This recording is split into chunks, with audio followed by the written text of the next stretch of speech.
we hack the code and flip the tag.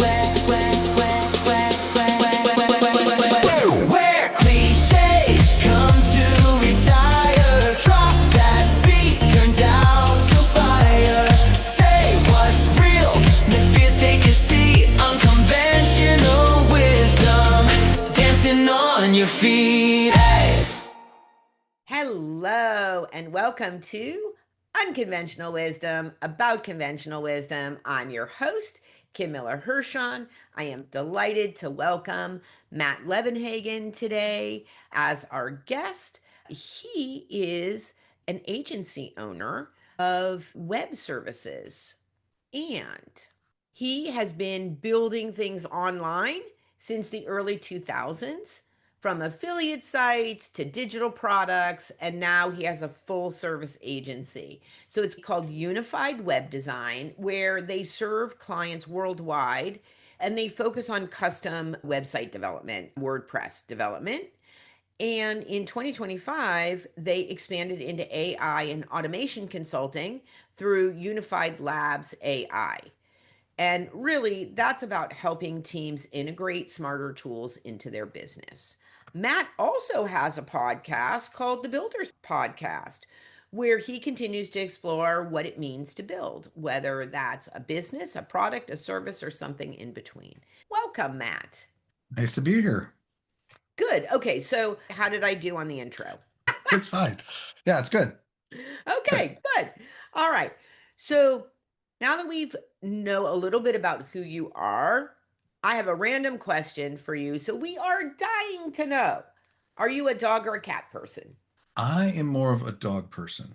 I'm That's not why we like anti-cat. each other. Yeah, I'm like not dogs anti-cat, too. but Yeah. in fact, I just got a new dog. We just got one from the Humane Society a few days back. And this is a test actually to see if she can be over there outside the door without barking. Oh, she's really good.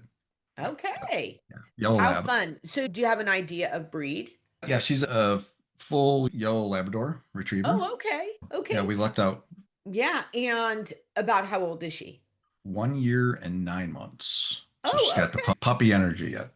Yeah. You know what? I had a golden retriever back in the day, and he had puppy energy literally until the day he died. Yeah, that's all right. Yeah. Yeah. Yeah. So there's that.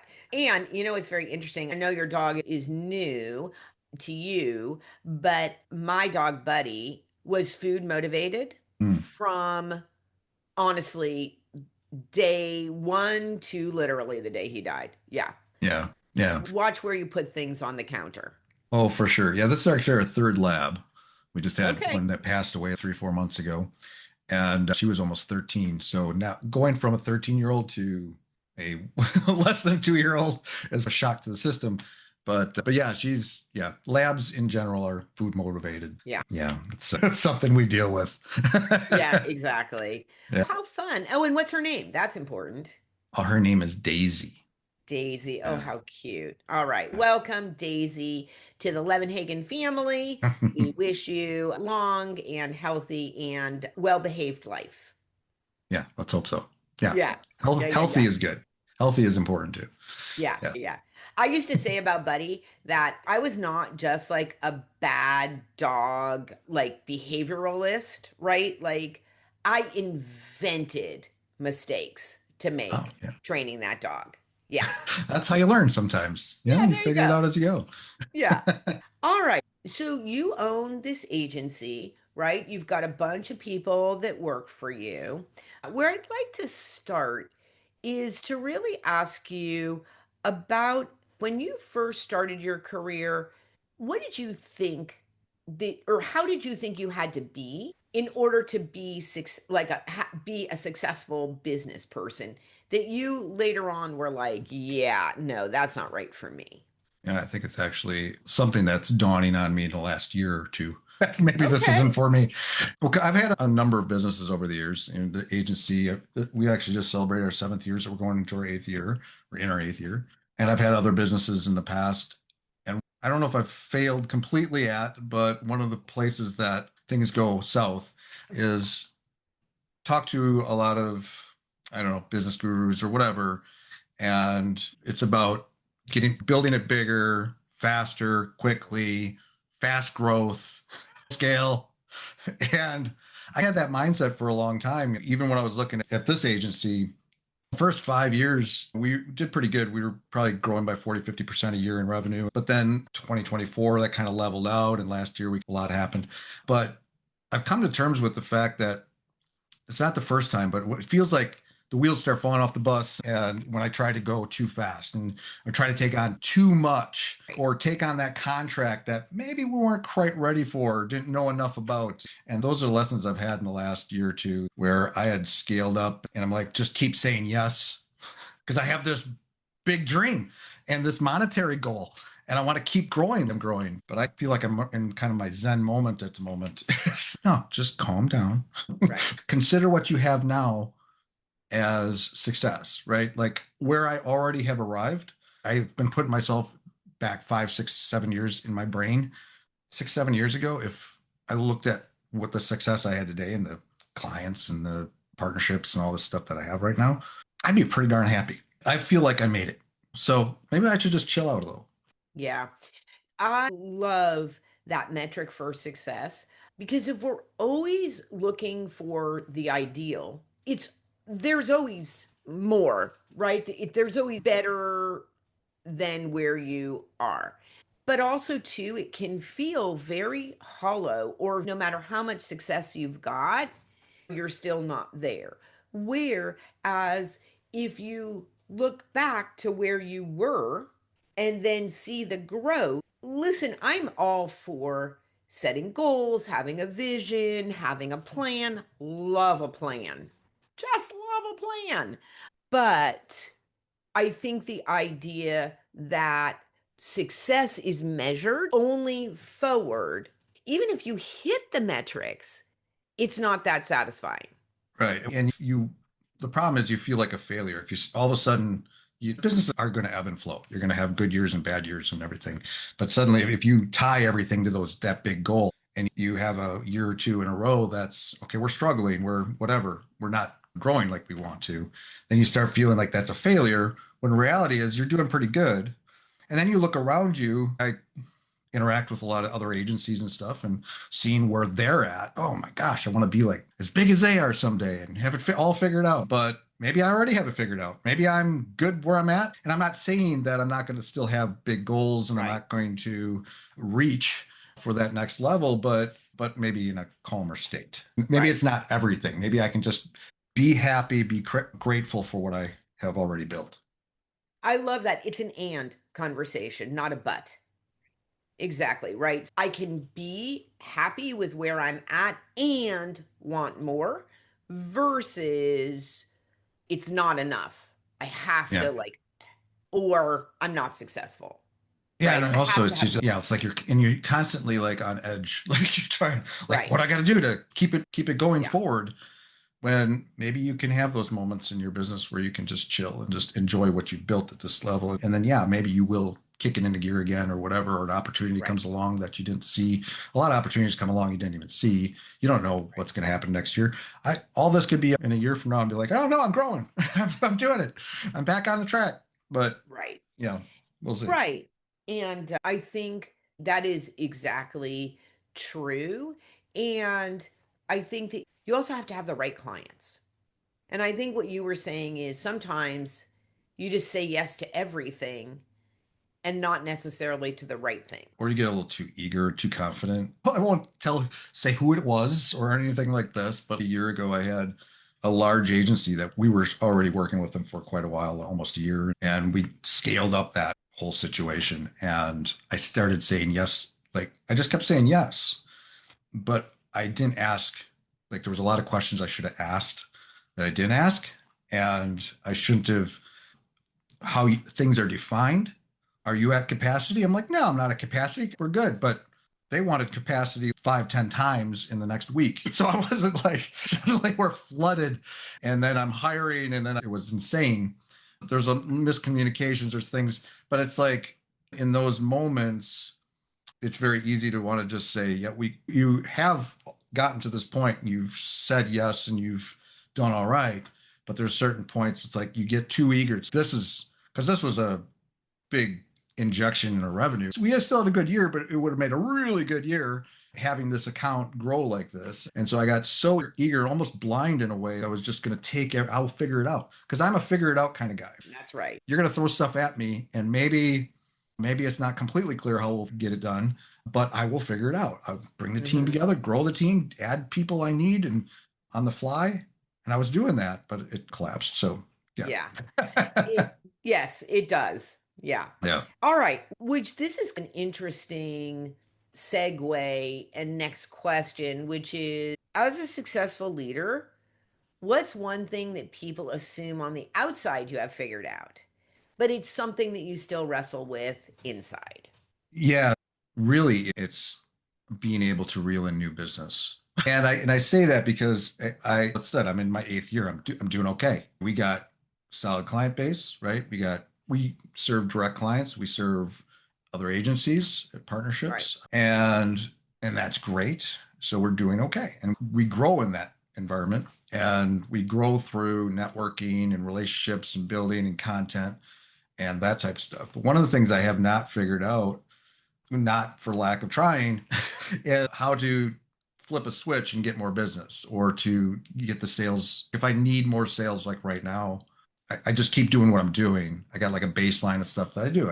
Regular content, the podcast, relationships, outreach, things like that. But I've never been able to figure out like cold email outreach. Like I've tried cold email outreach probably a half a dozen times since the beginning of my agency and pretty much failed every time. I've come at it different angles, try getting different help, and it's just never worked. And I feel like still there could be a formula out there, but I've not figured it out. And I think I would have to hire an agency to do it for me at this stage because I like to do things in-house. Things like that. I always have this example where so I've been in other businesses in my life. In the early 2000s, I had a contracting business. It was Matt's Painting and Repair. Okay. And or MPR Remodeling as it grew. And I had a team, I had a crew, but I was doing well. But there was one particular reason I was doing well. I had this little ad that I wrote. I'm in Milwaukee, so we have kind of a decent sized market. And so the Milwaukee paper, I think it was called Journal Sentinel, there was a business section or ad section, and I put this little ad in there, and I got tons of business from it. And it was designed in a way where it's like weekly or whatever. You get it, you put it in when you need it. And when I got too much business, I take it out. A couple months later, where we work through those, we close that business, and then we put it back in. I've never been able to find anything like that with my business. So those are, or doing like advertising ads or whatever. I've never done stuff like that. So I've never been able to predictably bring in multiple sales a month and on this predictable thing that I know other agencies have figured out in different ways. I also don't go after local business. So that's different for me too. And it's not that I don't get regular business. Like I said, I have the existing client base. I get referrals. My whole focus has been content for years, content regularly every day on social media. It's making those connections. It's staying top of mind. It's going to networking events or whatever online and finding communities, Slack communities, and just talking to people. And that's always been my way of doing it. But I haven't really figured out like where I could find predictable new business on a monthly basis. Well, Matt, when you find that out, you let the rest of us know, and you could charge for that, and we'd all be happy to pay. Yeah, maybe I'm not alone. You are not alone. Yeah. Yeah. Yeah. You say stuff like that, and I just want to put my coaching hat on. But I work with other agencies that have it figured out, and they have salespeople in-house. And that's how I get around it a little bit, is that what I love about agency relationships, and I usually partner with people, and I'm very narrow focused. Talk about WordPress, but we also do FI in other realms. But because of who we are and our track record, we're 90% WordPress. But I work with other agencies that do have sales teams that do get regular, or they are local. Like I actually partnered with a local agency that's been around for 30 years, and they're well established and they're well known, and they get the business. And so obviously that partnership, I get the business. So that's another way I do get that regular work is through that relationship. But yeah. So maybe it's something that others haven't figured out either. Well, I just yeah, think I people, mean, look at a successful agency, they obviously got everything figured out. But okay, first of all, that's a fallacy. Thinking that anybody has it all figured out is not true ever. Maybe they just have more figured out than you do, right? yeah. But anyways, we'll talk offline. I got a few ideas for you. We'll talk Oh, offline. great. Great. All right. You lead a number of people.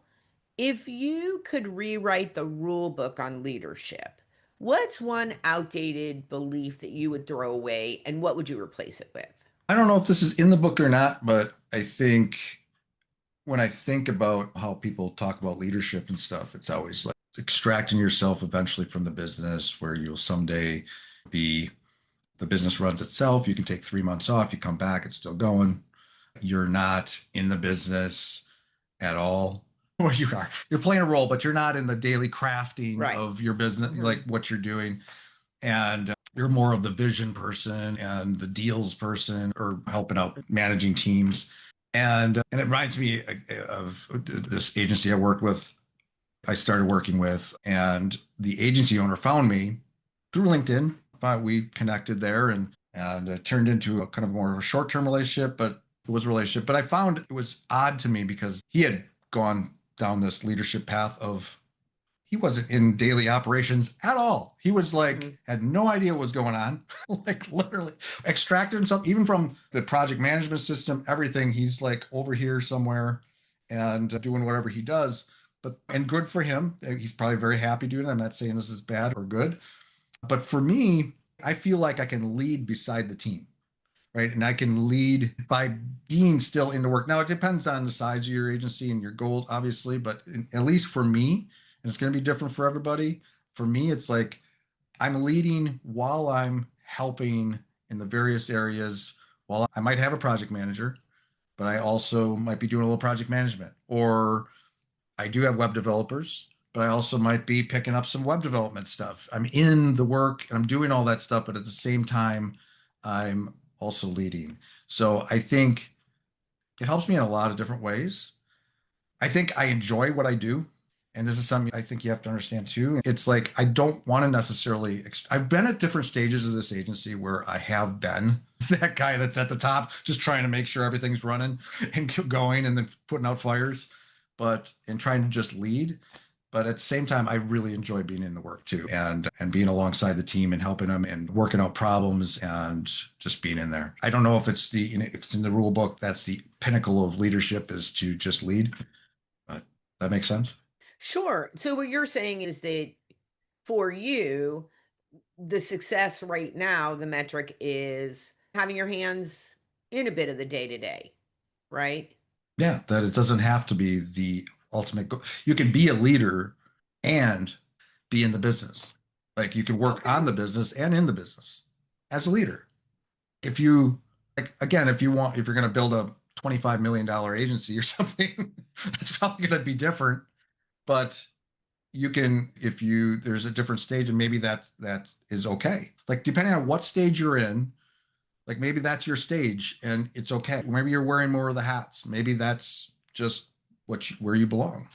So Hmm. I don't think, I think it's the definition of what is a leader and what is the scope of being a leader. I think it can mean many different things. It doesn't have to be just being a leader. I think where I really agree with you is around making a conscious decision about how you want to show up in your business. And I think continuing to evaluate that at the different stages of your business is really important. What I would say is that it will not always be necessarily how it currently is. For who you are right now and for the stage your business is in, this works for you. I think I would say, as a coach, be open to it changing as the business change, as you develop and the needs of the business changes. And I think that to me is the sign of good leadership. So could we just say that leadership evolves and is elastic? Like just my team is elastic. Sometimes my team's smaller, sometimes it's larger, depending on the contracts and what we're doing. And then my role within that can change. And if it gets to a certain size, yeah, I'll probably be in a different position. But maybe I'm just saying you can be okay. You can lead where you Right. are. I would agree. I think it's interesting that you say that because I do find that it's that constant evaluation of your role and yourself. What I would say is that I often coach leaders who are very stuck in whatever role they've given themselves. They're ready to take the business to the next level.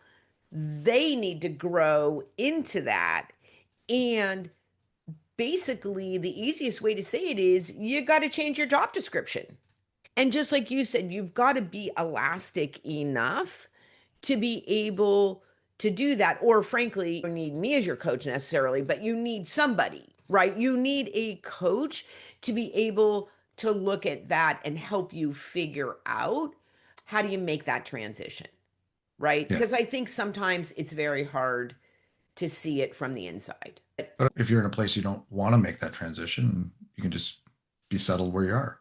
Yeah, which I love. Who said that bigger is better, right? Not necessarily. There are a lot of people that say that, though. I've had guests on my own podcast where we've had conversations around and them giving me advice. This is what you need next.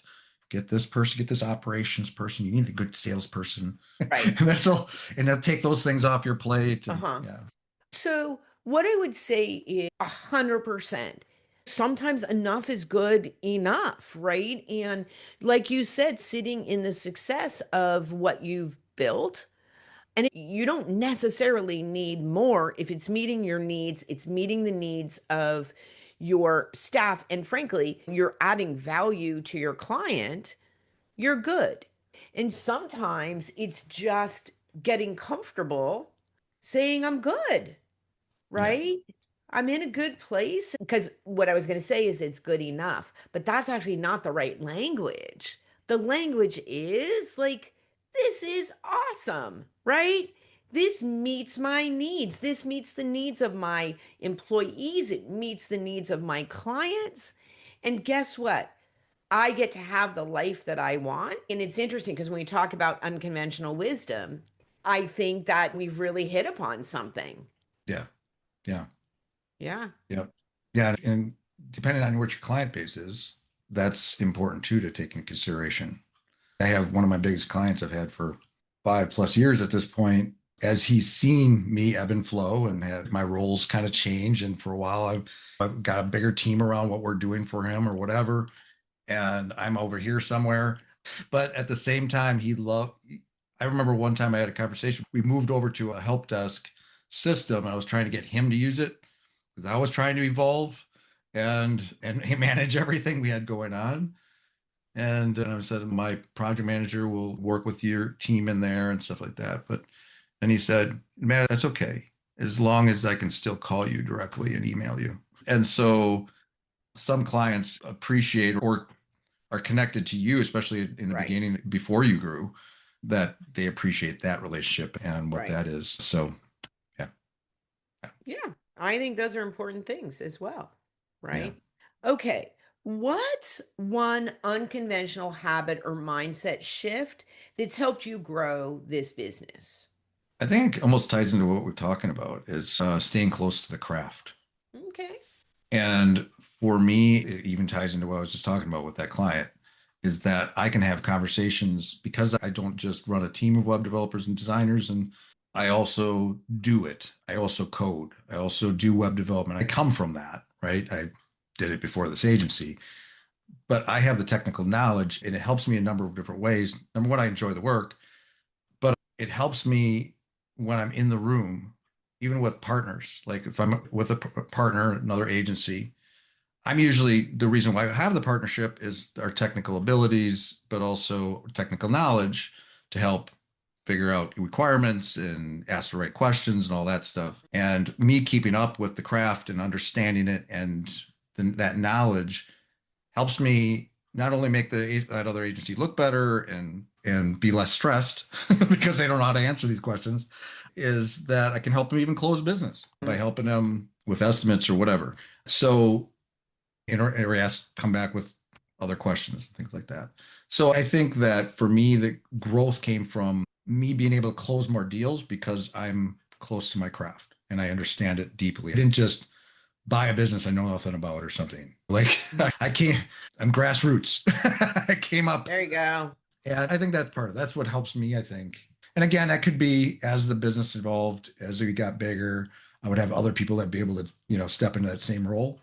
But even then, I would be able to probably coach them better or help them hire that team or Right. whatever. And I think what you're saying is really true. It is that I would even make the case potentially, again, don't know exactly how you spend all of your time and what you're doing, but your ability to stay close to the craft, like you started last year, this division around AI and automation, which is, of course, evolving so quickly. And if you had less day to day responsibilities, it would even give you more time to stay close to the craft, right? See what's new and evolving. That's one. Yeah. If you have a team, there's certain things the team's always going to do for me. There's certain types of work that I don't do. And I don't do it because other people are completely capable of doing it. And I can focus on new stuff or learning new stuff or getting Right. into new areas or like with the AI. It's something that I saw that kind of the writing on the wall that we need to be in that space in some way. So I've spent a lot of time building chatbots, building AI systems. And tomorrow I'm getting on a call with somebody about building a membership with AI baked into it. Should be really interesting. But I get to do those things because I have that technical knowledge and I can figure that stuff out. So once I figure it out, once I built it or built the system or built the processes behind it, built the framework, then I can get help. Then I can build the SOPs or whatever to get other people or hire Right. people to help me with that. But initially I can be out there figuring it out. And Right. that's fun for me. That is fun. Yeah. Like I said earlier today, like I just love a plan, right? Love a Yeah. structure, love a plan. The difference for me is that energizes me doing the actual technical work to put it together. Although I'm not a coder in the same way you are, but I have enough technical expertise to figure it out. But that work drains me. So I'm a good put the plan together, see all the pieces kind of thing, good logistics person, but I don't like actually doing all the work. So, Makes sense. Makes sense. That's yeah. okay. Yeah, it is. And I think relative to what we're talking about, I think there's two pieces to that are really crucial as you grow your business, as you're a leader, as you're a manager, which is first of all, know yourself, know what you're good at, because you said other people can do it. I would also say surround yourself with people who can do it much better than you can, right? If you can get your ego out of the way and do that, that's fabulous. Because what's really interesting is, and I don't know if you find yourself doing the same thing, is that so just my mind goes fast. It just does. Not in everything, but on the things that I'm like good at, like like you, I'm a problem solver, right? So I can get there. Here is what I'm learning is that I need to start saying to my team, how would you solve that? How do you want to handle that? Because my go to is, okay, do this and this. And then they say, okay. And the thing is that they are fabulous at doing the things. But if I don't give them the opportunity to solve the things without my solving it, then they're not going to get the opportunity to grow. Oh, that's really important. And it can be a little challenging. Like I have an international team, and sometimes depending on who you're working with, they want to just be told what to do. But yeah, it's very important on my team. I give them problems. They just figure out the best way to do this based on these criteria. And when somebody's really good, they can do it. And then Right. they know how to solve. Yeah, problem solving, teaching them how to problem solve is really important, or give them the opportunity or encouraging them to, right? Even if they Right. have to ask questions and run it by you, it's almost, and as again, as I am busy, I have a lot going on depending on whatever's happening. But there's sometimes I have to do that. I can't sketch out every solution and every step Right. and everything. I have to have people on my team that here's what they need. These are the requirements. Show me how you're going to do it. Sometimes I don't Right. even worry about it because I trust them. Yeah, and just earlier today, I was meeting with my assistant and I found I was just kicking myself because she said I couldn't get X done legitimately, right? Couldn't get X done because of something on the other person's side. In instead of saying, so what's the next step? Like, how do you solve this? I zoom, zoom, zoom, zoom, zoom, take care of it. And then I say, oh, and by the way, like, you could have done this, right? You actually really didn't need me to do it. And then I was just like, Kim, right? That Like, was the opportunity. Yeah. that was the Yeah. opportunity. And sometimes, like, we just get in, like, it's so easy to Mhm. just, it's so obvious what the next step is, or obvious, right? Like, it's obvious to me. And it's funny because I'm sure this happens to other people too, is that then I feel frustrated that she didn't think of it and she didn't take care of it. What I think is really important in that, I don't know, maybe she should have, maybe she shouldn't. It doesn't matter. She didn't. But you know what? All I can control is how I show up. And if I continue to do that every single time, I've now trained her that Mhm. I'll figure it out, right? And And if you can use it, if you can use it as a learning opportunity, though, even if you do it one time, like it's that's okay, you right. do it one time, just now tell them what you did and show it or Right. even create a document. There you You go. can do it next time. That's right. Yeah. Exactly. I think my point is really this is that I think we as leaders are very quick to look at our employees, our team members, and criticize them for not doing things maybe up to a standard, making a mistake, whatever it is. They take responsibility for their part of it. But I think as a leader, we often don't stop and think, okay, what was my part of that? Right? Yeah. It's so easy to look at somebody else's behavior and say they didn't meet the standard. And I think it's much harder to be like, oh, yeah, I actually created that. Like I gave her zero space to Mm. step in there. And Yeah. so I need to do better. Now, over time, if I do better and it doesn't correct itself, that's a different conversation. But I realize that, like, part of the reasons why she's so good as my assistant is that she doesn't go as fast as I do. Like, she's Mm. right. I mean, Yeah. she's much more process oriented and detail oriented and thoughtful about what she does. And that is a good thing for me because I miss Hmm. stuff because I'm going too fast. Right. Yeah, anyways, enough said about that. And But you, I think it's a really interesting thing to look at as a leader and as a yeah, manager of people. definitely. Okay, great. All right, I got one last question for you, Matt. All right. And actually, I think it is a super interesting question relative to the I'm good where I am because there's so much bigger is better, bigger and bigger than that is better, right? Out there. If you are going to feel imposter syndrome, right? That tug, catch your breath trigger around maybe a lack of confidence, where is that going to show up for you? And when it does, how do you get yourself back moving forward? Yeah, imposter syndrome.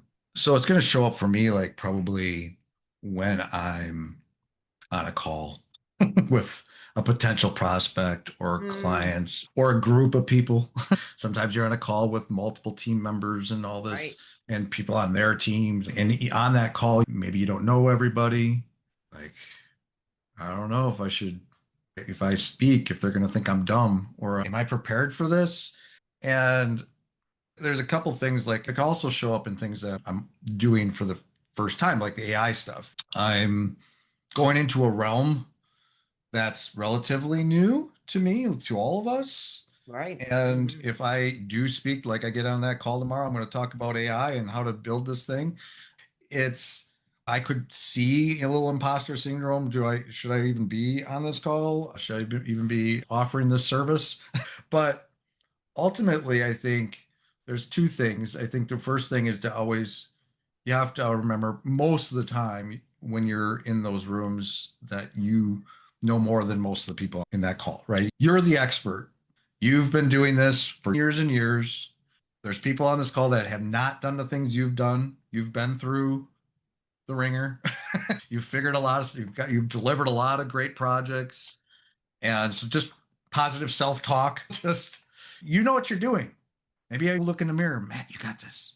And that's something I've done forever. It's just talking myself up. And the other thing is that I try not to get into things or do things that's completely different from what I'm doing. When I'm doing something new, it's adjacent, or if that's the word, to what I've already done. So when I'm talking, and I'm already have some experience in some way, even if it's like personal projects, right? I've have some experience doing what I'm doing. And so I'm building on what I already know. So that large, long foundation of years and years doing what I'm doing. When I snap on AI is really, it's just an interface. It's just another tool that and the processes to build that, the flows, the workflows, and the tools we use, and it's API based. It's stuff that we've done. It's just this new thing. And then the problems you're solving are all pretty much the same problems. You just got a new, better way to do it. And Right. so if I think about it that way, like all the things, all the pieces that I don't need to understand how machine learning works and all this other stuff. I just need to know how to deliver a service and a product in Right. the best way and solve problems and make it efficient and all that good stuff. But I think that's really it. It's just reminding myself over and over again that I know what I'm doing. And yeah, of course, there's a risk somebody out there is going to know more than you and call you on something. But you got to be willing to take that as well. Yeah, somebody might know something and you never thought of something a certain way or whatever. But it's for broadly, if you are in your craft, you know your craft, you know what you're doing, that's key. Yeah. Does that answer your question? Sure. Yeah. I think a couple things occur to me. First of all, I love that. I don't think it's a reasonable expectation that anybody knows everything, especially in the AI world, because things are just growing and changing so fast. And I think it's really okay to be like, yeah, I'll get back to you on that. That was a great Yeah. Right. question. I'll get back to you on that because I want to make sure that I give you a full answer. And that happens even with clients I've had for years. Sometimes we're Right. talking about something, a new thing they want to integrate or whatever. And we'll be talking about it. I said, I think this is how it should work based on my experience, based on what I know. But let me, spend a little time with it, do a little Right. research and come back. But yeah, and I think the client's not going to think anything different of Right. you. The fact they want you to be that person that's going Right. to look for the best solution, use Uh-huh. everything at their disposal. So yeah, it's true. And I think learning we used to teach this. I used to do seminars. I used to work for a company that did speech presentation training. And one Mhm. of the techniques, which is really helpful, is to have some phrases. When somebody asks you a question and you need thinking time, have some phrases and some sort of tools in your toolkit where you can give yourself a little bit of time. And you can't say, that's a great question. You could say it one time, but you can't just continue to say That's that. a good question. Oh, that's a good question. Oh, that's a good question. Oh my God, that's a good question. So you have to have some other phrases, right? Yeah. One of the techniques you can use is, let me just clarify. So you want to know X. And that actually is a great technique to use if somebody is asking about your credentials. First of all, it doesn't happen and maybe to you either. It doesn't happen really anymore. But when I was a more of a newbie coach, somebody would say, what are your certifications? What are your credentials? And my advice to anybody out there, no matter what you do, is that is a them question, not a you question. So there is some embedded concern there that is not about you. So I suggest never answering that question directly. My answer to that is, Matt, happy to answer the question though, just curious. Like, what made you ask the question? Right? What you really want to do is get underneath it and understand what their actual concern is. Because let me tell you, at this point in your career, their concern is not where you went to school, right? Yeah. No. So you giving your bio, they can look on your website, they can look on LinkedIn, right? That isn't actually what they're asking. Yeah. Yeah. And it doesn't happen. I've never been in a room where they ask for my resume or some or my credentials. But at the same time, they're coming from a place of they know that I have some authority because of my content I have out there, or Right. they were referred, or they're whatever. But it's also just in how you can speak to things. You might not know everything on a call or whatever, but you can point to something you did that was similar to that too. Right. We did this thing for this other client and or this other project, and we did something very similar. I just got to figure out this piece. So you're Right. saying like you built stuff before. There's this other thing I just got to Right. figure out.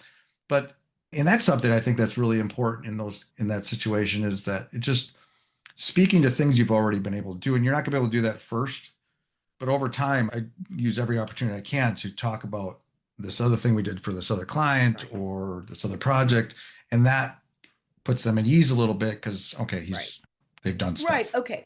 So we're going to wrap up here, but I do want to just say one last, because I always have to get in the last word. Just ask my husband.